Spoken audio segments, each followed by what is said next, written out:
Only one NFL team, the New England Patriots, represent an entire region of the United States. But for much of their existence, they attracted little attention from the rest of the country. When you thought about teams growing up as a kid, you know, it was the Steelers, it was the Cowboys, it was the Dolphins in the early 70s. Obviously, the New England Patriots weren't one of those teams that you thought about when you expected teams to be in the playoffs every year. First of all, I didn't even know where they were when I got drafted. Massachusetts, I still don't even know how to spell it. Still, the team had its die-hard fans, including a Boston-area businessman named Robert Kraft, who bought the team in 1994.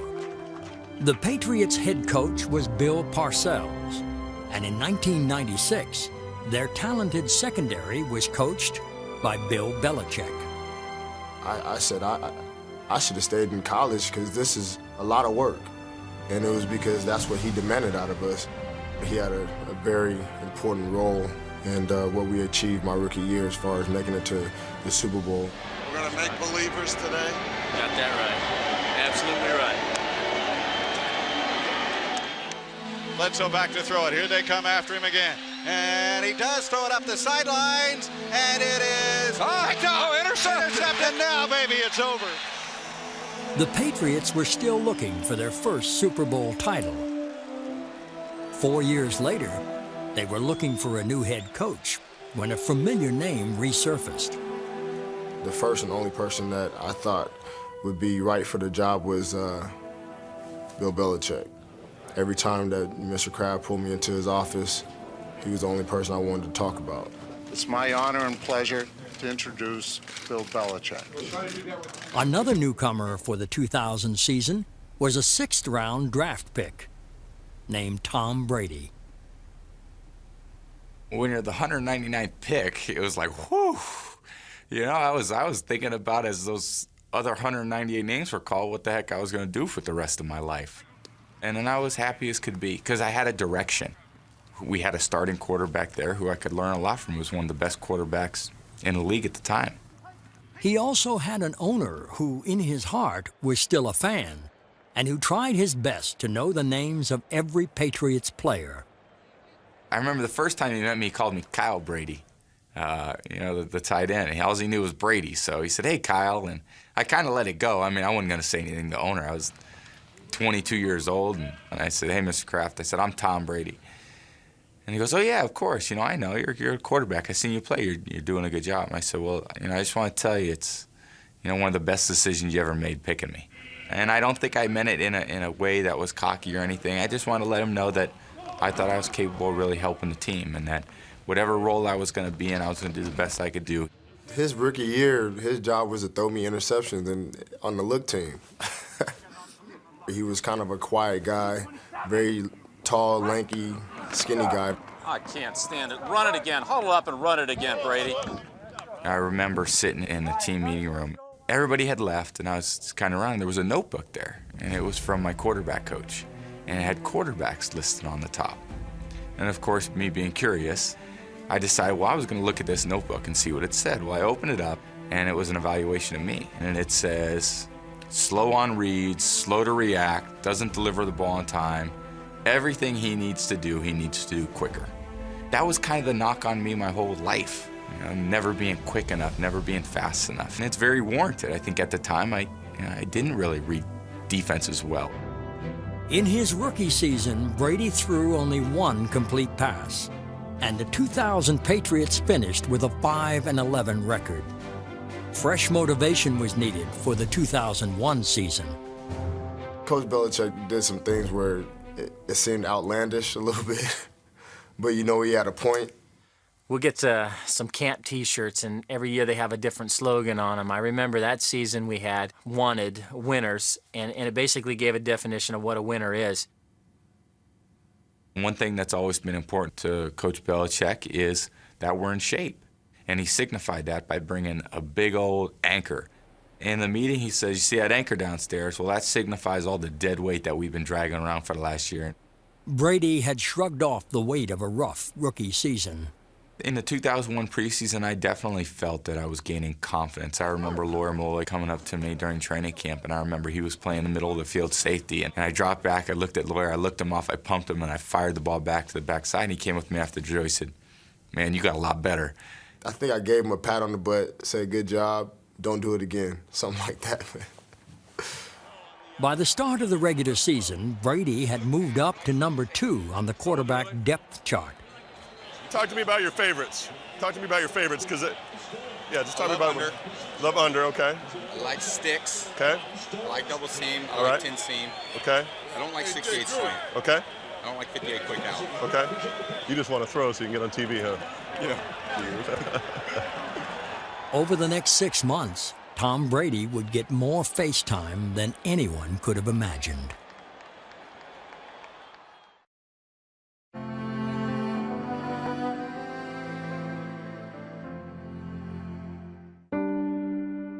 For the 2001 Patriots, a year that ended in triumph began with tragedy. Dick Rabine was initially the coach who came out to Michigan to kind of recruit me. He had such a great attitude for coaching quarterbacks. He was never too high, he was never too low. He always said, "Guys, we had a good day, but we can do a little bit better." Or, "Hey, we had a bad day, but we're going to do better tomorrow." On August 5th, Rabine collapsed while on a treadmill. We came in from practice, and the quarterbacks all got summoned together. Sad news today out of Foxborough. The quarterback coach, Dick Rabine, died of heart failure at Mass General Hospital today. He's only 45 years old.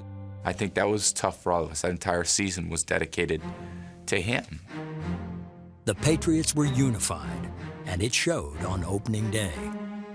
When we played the Cincinnati Bengals was the first time that we ran out on the field as a team, and it was because they kind of screwed up.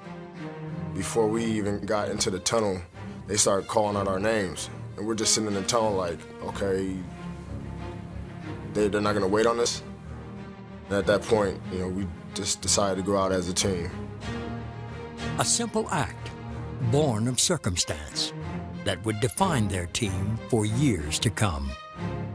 And we had this great anticipation of this new year, and we went out and just played terrible. We got our butts whooped. I mean, I'm very blunt about that. The gift to Dillon, shoots it up the middle and roars into the end zone. Touchdown. That was the first game in my career that I didn't complete because I had a neck injury. I'm sitting here as one of the leaders, and I don't even know if I can play next week.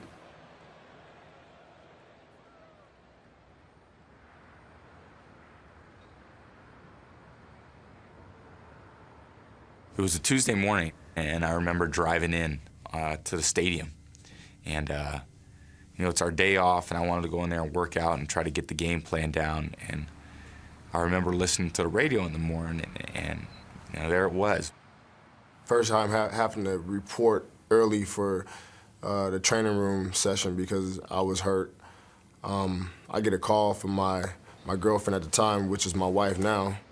She said, "Baby, somebody flew a plane into the towers in New York." So I rushed to the training room. Sure enough, there it was on the television. I remember going over to Drew Bledsoe's house, and I remember listening to a conference call of all the different player reps from around the league talking about whether or not to play the game. Canceling that week was a great idea because nobody wanted to be everybody wanted to be with their family. Nobody wanted to be on the field playing. But the following week, getting back felt right. One of our players, Joe Andruzzi, had 3 brothers that were firefighters in the Twin Towers that made it out alive. And they were on the field with us at the coin toss. It just really brought back, the first moment you went to kindergarten, you learned how to do the Pledge of Allegiance. For Drew Bledsoe, a day of healing became a day of pain. When you're one of the backup quarterbacks, anytime the quarterback runs out of the pocket, you're buttoning your chin straps up. It was the hardest hit I've ever heard. I remember saying to Drew, "You sure you're all right? You sure you're okay?" He's trying to get his bearings. He goes, "Well, how do we call that check with me? How do we call the check with me?" I said, how do we call Chuck Means? And I looked over at Dan and said, we got to get him out of the game. I mean, he couldn't remember anything. In that moment, 2 careers were changed forever. The Patriots organization would never be the same. Still, that moment was easy to miss. I felt like I was in control, but the proof's in the pudding. You got to put the points on the board, and I didn't do that. Direct snap to Brady. Floats it toward the end zone. Jump ball. And it is incomplete. I remember that night going to the hospital. You know, I think only then did we realize the extent of what had happened. WBZ has learned that Bledsoe has a collapsed lung, has lost a great deal of blood, and our sources are telling us that this could potentially be a season-ending injury. And at that point, I was like, what else can happen? We lost the Bengals, a game we thought that we were going to win. I hurt my damn neck, 9/11, and now our starting quarterback is out. What else can happen?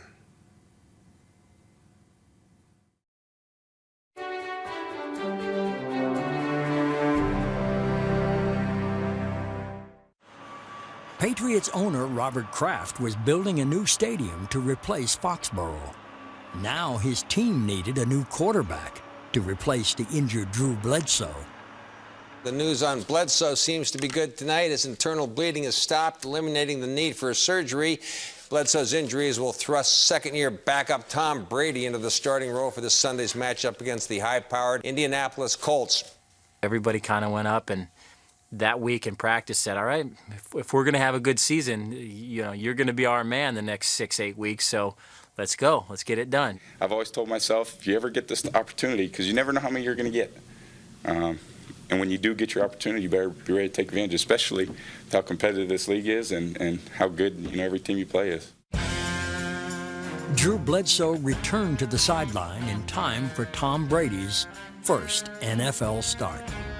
We needed a win against the Colts in Week 3. We're 0-2, they're 2-0. They're scoring a ton of points. We need to find a way to play better and get a win. Not anything against, you know, Peyton Manning or the Colts. We just kind of had their number. Back to throw is Manning on 2nd and 18. Fires to the right. It is intercepted. It was a different feel in that game, and we felt great about what we were capable of. And we went out there and for the first time in a year and a half, really like, man, this is the energy we got to bring every week. The only thing they brought to Miami was inconsistency.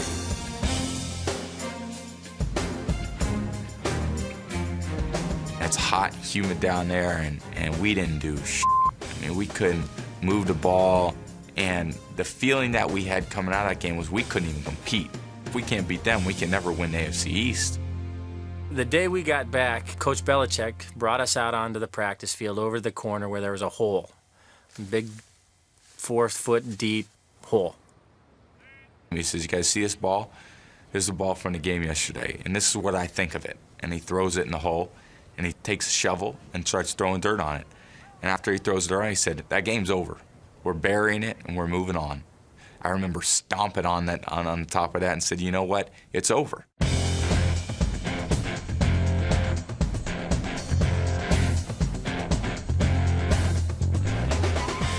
drops straight back to throw.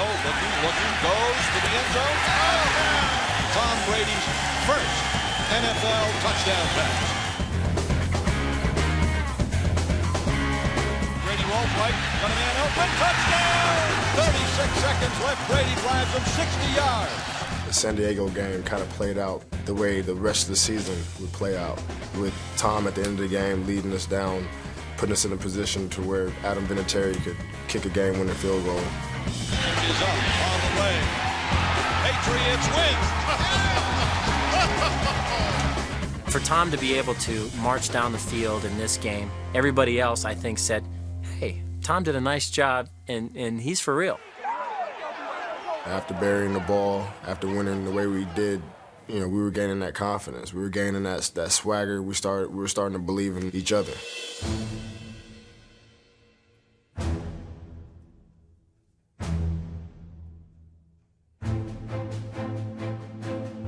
The once 0-2 Patriots worked their way to a 5-4 record in time for their biggest test of the regular season. I think the pivotal time in that season was the game against the St. Louis Rams the first time. We're 5-4, starting to feel good about ourselves again. But this was the greatest show on turf coming in. This is the team that everybody labeled, the Super Bowl champions before the season. All the publications had them winning the Super Bowl. Warner steps up, fires for the end zone, caught, touchdown Rams! In cuts, slants, and in cuts. That's the game. And I think you're always trying to compare yourself to other teams and trying to figure out where you stand. I think that game, even though we lost, gave us some confidence. And if this is the next Super Bowl champions, hey, they're not that much better than us. In the locker room, you would have thought we won the game because they're supposed to be the Super Bowl champions. What can we be?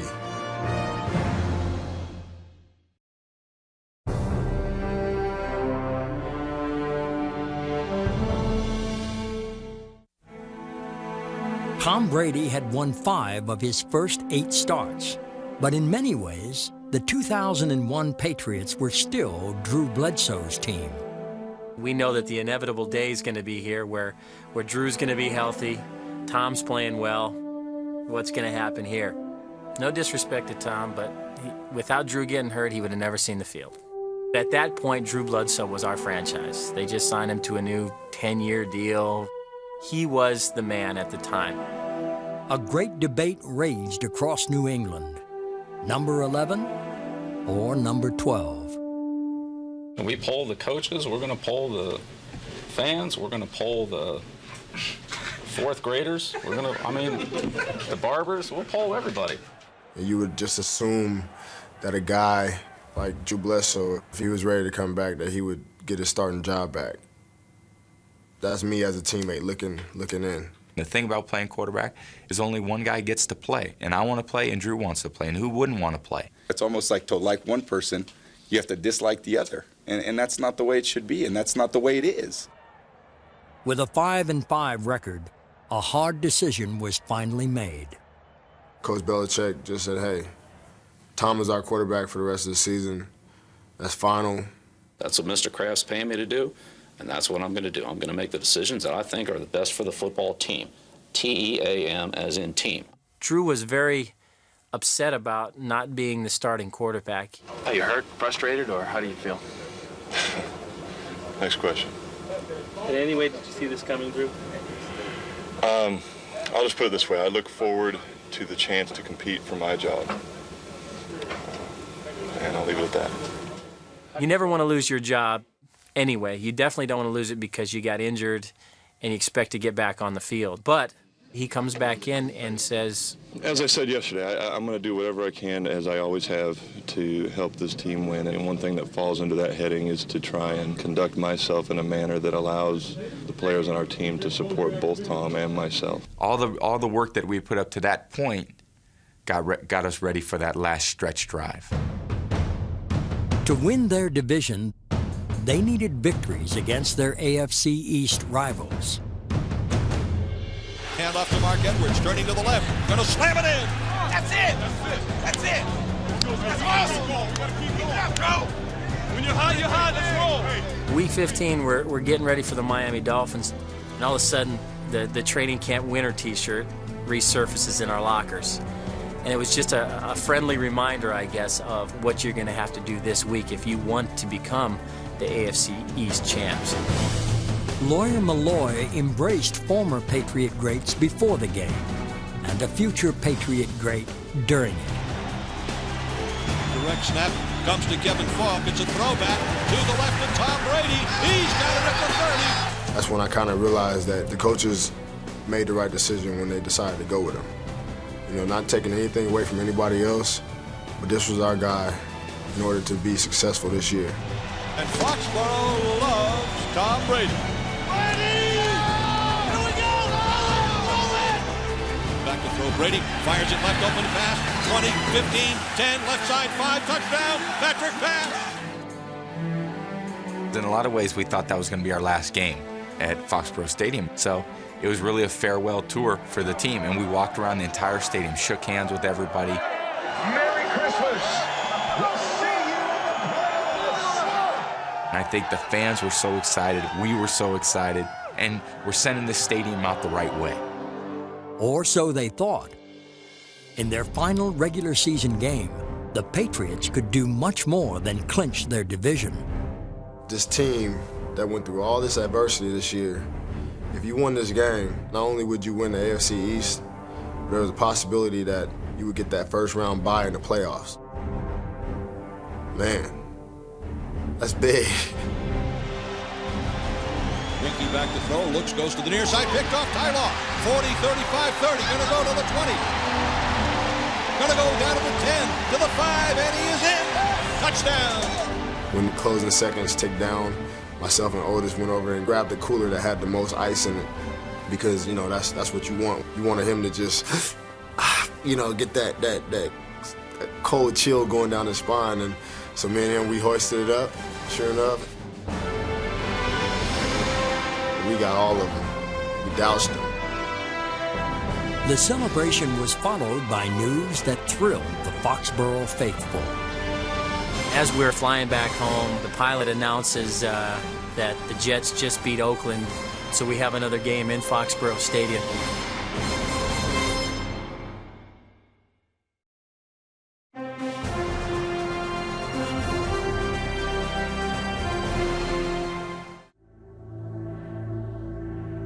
The Patriots' 2001 postseason began with one of the most dramatic games in NFL history. I believe a few hours before the game, Belichick and Mr. Kraft decided to remove the tarp off the field a little early. Belichick does whatever he needs to do to try to get an edge in a game, and sometimes that means crappy field conditions for me. It was a lot of snow, and it started about 3 or 4 hours before the game. And that's right when you're driving in. Well, there was a huge backup on the road, and I'm sitting there in my parked car about a mile from the stadium, not moving. So I called our security guy, and I said, "Frank, I'm stuck in traffic. I need help." So he sent a police escort about a mile out that, you know, found my car, and I followed them into the stadium. Got there, changed. 20 minutes later, I'm on the field warming up. Well, you know, me being a knucklehead, I go out there in a T-shirt, you know, to prove to everybody that this weather's not going to bother me at all. I didn't feel like it was home field advantage. I was cold, man. Lawyer Malloy showed a quiet confidence. Tom Brady, just confidence. We're gonna get this one. Promise? I promise that.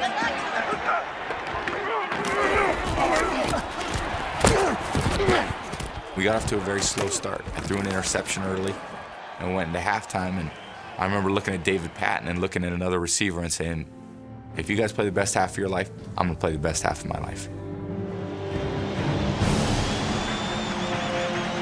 Snap to Brady. Looks, stands, starts to run with it. He is down to the 5, and he's in. Touchdown! Tom Brady! Patriots are back in it. We called a play, I think around like the 5 or 6 yard line, which is about the limit for me. I don't think I'm running much farther in from that. For me, a lot of the time, the instincts is to stay back there and try to throw the ball. Well, it opened so much that I said, you know what, I'm going to try to take this one. I used to love the way Tom Rathman used to spike the ball. He'd just throw that ball into the ground as hard as he could. So I think I was intending to do the same thing, and as I slammed it, you know, I was going right down with the ball. And he gets up and spikes the ball and goes wild here at Foxborough. That's some great comebacks. Keep it up, baby. It was the 2-minute warning.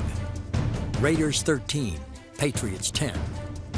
The stage was set for a play that would highlight an obscure section of the rule book and rewrite the history book. It was called trips right 68 slant D-slant. There was nobody on the left side of the field from the center over. You say, God, how can I not throw over there? Well, the problem was it was a blitz zone. And as I was coming down to recock it and get the ball out to the running back, that's when I got hit.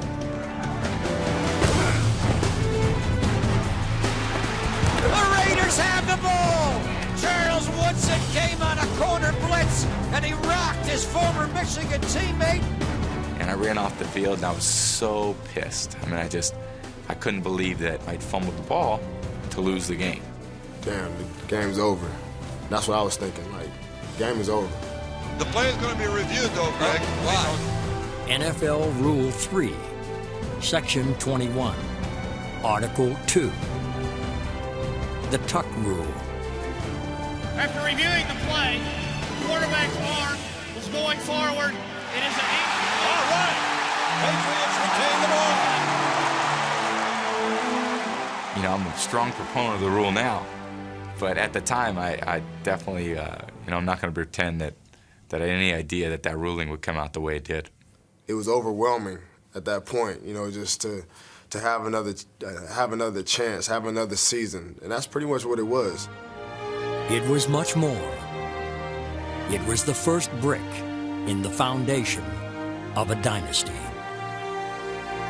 This AFC semifinal boiling down to a very exciting finish. The Patriots, Adam Vinatieri can try to tie it. The Patriots' season depended on a 45-yard field goal into the wind in a snowstorm.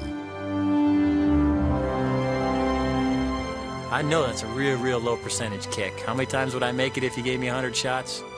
I don't know, 10 maybe. Kickoff on the way, and it is gone. It is gone. 45 yards. Adam Vinatieri kicks it through the snow, and we're tied at 13. Looking back at it, it's probably the most difficult field goal I've ever had to attempt to make, and probably the one that I'm the most proud of. In all my years in the NFL, I think that was the most amazing, play I've ever seen. With Brady setting up Vinatieri in overtime, the outcome seemed almost inevitable.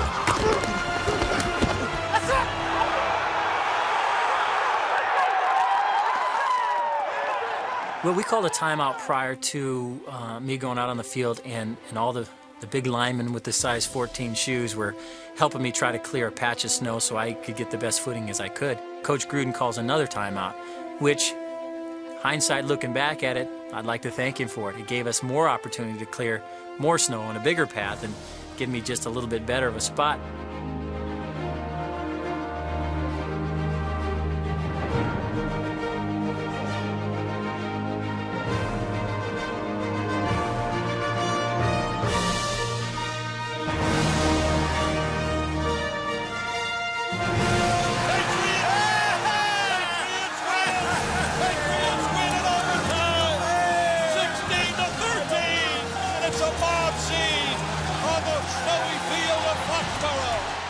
I talked to a lot of fans after that game, and not a one of them told me they were cold.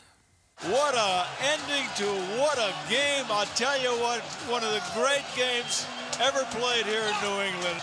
We're going to the AFC Championship game. The 14 would win it. Yes, I did, didn't it? Never a doubt, Marty! Never a doubt, Marty! Yeah, baby! Never a doubt! I think we celebrated that win for about a half an hour after the game. And then we went, we got to play a pretty dang good team in Pittsburgh who are expected to beat us, so let's get back to work.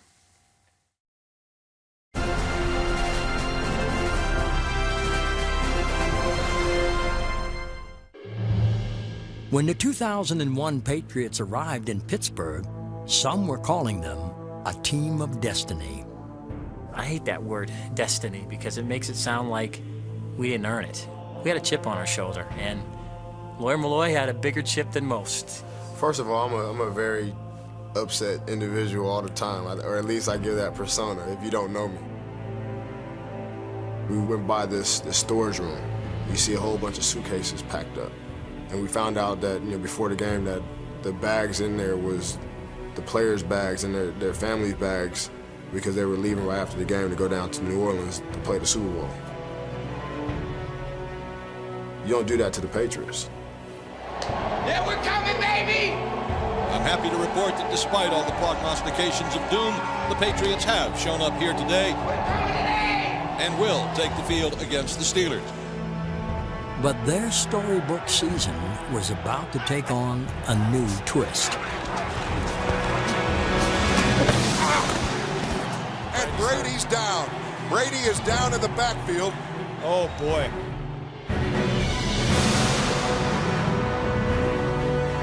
Well, it was actually the third time that game that the same ankle got hit. Lo and behold, who comes in? Number 11. Such is the nature of fate in professional football. Kind to one, simultaneously cruel to another.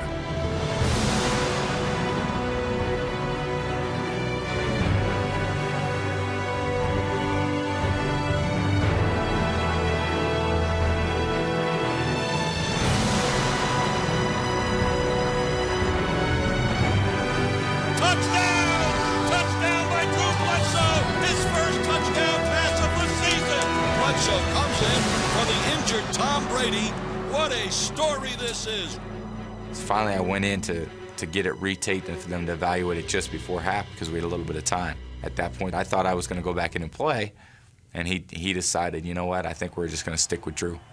I learned a lot from watching him play that second half, that he had a great poise about him. I don't think a poise that I showed much. Stewart takes the direct snap, stands up in the pocket, looks, fires down the field, could be picked, it is! It's intercepted, picked off by the Patriots. Falling to the ground at the 50-yard line is Lawyer Malloy.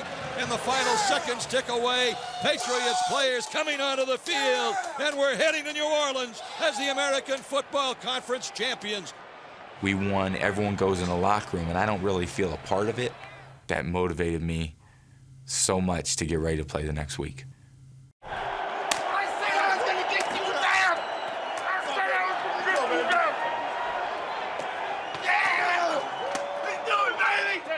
I was playing for our position. I was going to be the quarterback that day, but I was playing for Drew. When I grabbed Drew, that's what I was saying. You know, we're here, and I told you that we were going to do this, and I told you we were going to do this together. Our team all season long went out as a team, and we made a decision. I don't care if we get in trouble. I don't care if we get fined. We're walking out as a team again. And now, ladies and gentlemen, choosing to be introduced as a team, here are the American Football Conference champions, the New England Patriots. I mean, that's the most excited you ever are as a player. And you realize every sporting eye in the world is going to watch you play.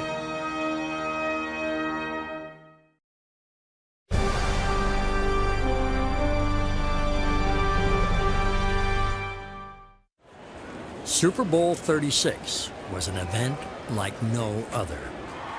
The pageantry of the Super Bowl, it's unlike any other game you play in because there's concerts before the game and everything's really extended. So what I did was I took my shoulder pads off, I laid them down, and I put my head back.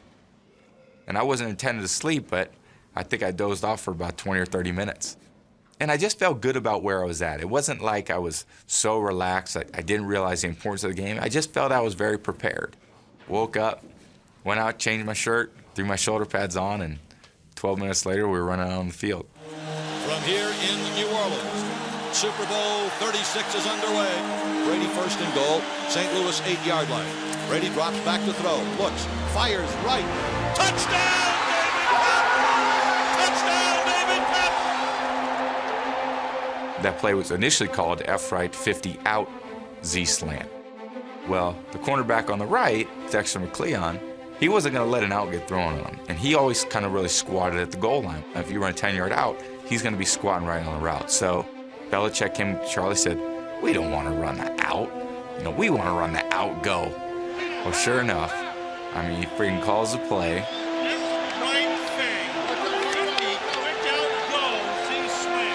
You know, drop back, soft corner on the right. He squats at the goal line. I pump it. He takes the cheese. Chief runs around him, and he spins around and makes just an unbelievable catch. I mean, boy, at that point, we were feeling pretty darn good about the score, and we ran at halftime thinking it's going to be tough for them to beat us.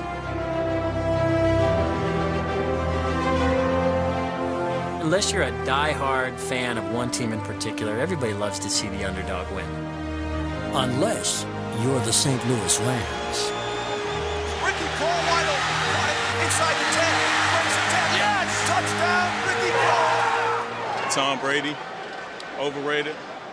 After the Rams tied the score up, I remember looking at our equipment guy, and I put my arm around him and I said, they screwed up. They gave us too much time.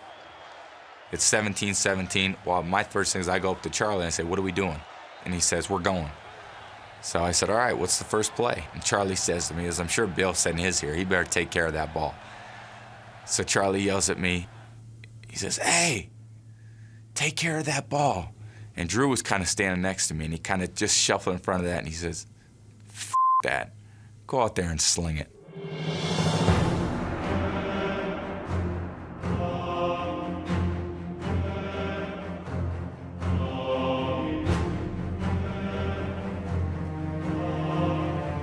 I remember almost getting strip sacked on the first play.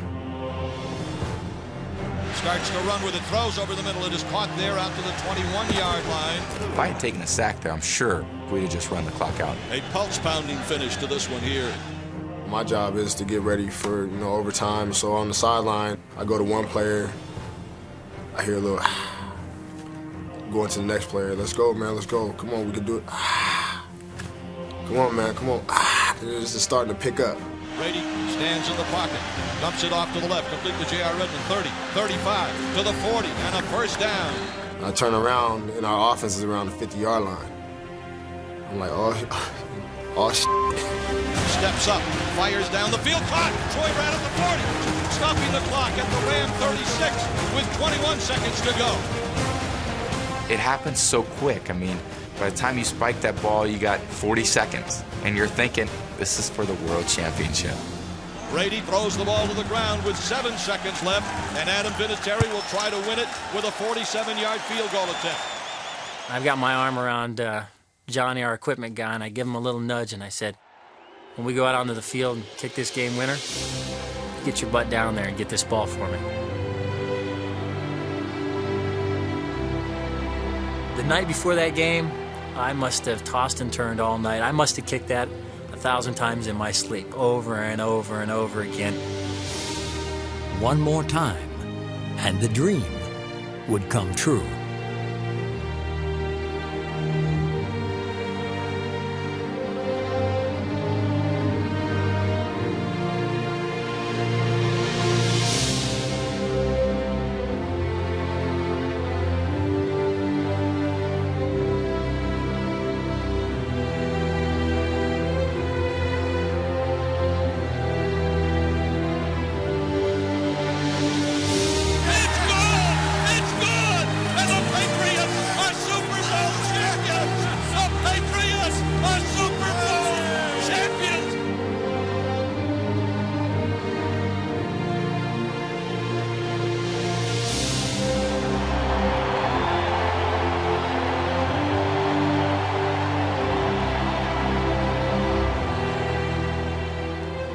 It was probably the third best feeling besides the birth of my children.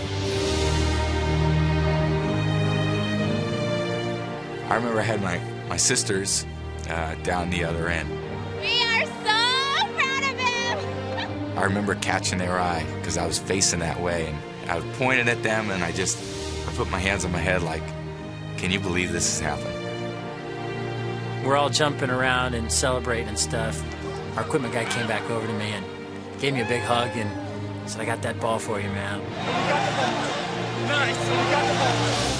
I was standing on the podium with my arm around Mr. Kraft and said, You know what? We shocked the world, but we didn't shock ourselves. We knew we could do that all year long. and the meaning in that was, it was these 50 players and 20 coaches that said, we can do this. One thing that's always been important to Coach Belichick is, he said everybody flies down is flying back with us. So, he got asked to go to Disney World. We're going to Disney World! When I asked our PR guy, hey, can I go to Disney World, said, don't ask me, you better go ask Bill. So I went down to his room, knocked on his door, and I sat there for probably 15, 20 minutes. Didn't want to bring it up. So finally on the way out, I said, oh, Coach, by the way, I got asked to go to Disney World. Can I miss the charter plane and go back to Disney World tomorrow morning? And he looks at me and goes, yeah. How many times you think you win the Super Bowl? And I said, that's good enough for me. Tom Brady would become the Prince Charming of the National Football League, while Drew Bledsoe was traded to the Buffalo Bills after the 2001 season.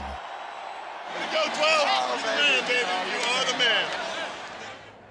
Future championships would also come without Lawyer Malloy, released by Bill Belichick prior to the 2003 championship season. Yeah, I mean, Lawyer was a captain. He was a good player. I'd say it's probably the toughest decision I've made as a head coach. I have a lot of memories from that season and from Coach Belichick. There's been a lot of things that happened since then. Not all of them have been positive, but I'm proud of that moment I was captured.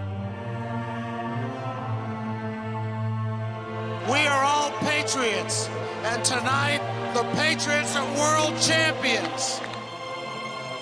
To see what one team could do for an entire community and for an entire country is as special as anything that's ever happened in my life. With everything that happened that year, the symbolic part of us being Patriots, the death of one of our coaches, Dick Rabine, injuries to Drew, everything that happened that year, it just seemed like there was a special power out there trying to make us win. I don't know if God watches football and cares, but I think he was a Patriot fan.